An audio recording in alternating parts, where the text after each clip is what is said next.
The biggest thing to know is that it's illegal to travel to Cuba as a tourist if you're an American citizen. Period. Full stop. Right now it's illegal to travel as a tourist to Cuba.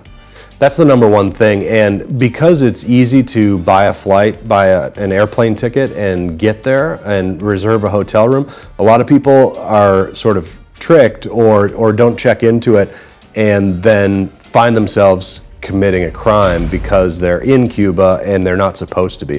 There are reasons that the Treasury Department sets out that allow you to go to Cuba, but it comes with a certain burden of having to know what the regulations are around your trip, like where you're allowed to stay, where you're allowed to spend money, where you're allowed to eat, and what you need to do with your time while you're there. All these things are what you pay a tour operator or an organizer to do for you, unless you want to dig into the Code of Federal Regulations and figure out all the details for yourself, which you can.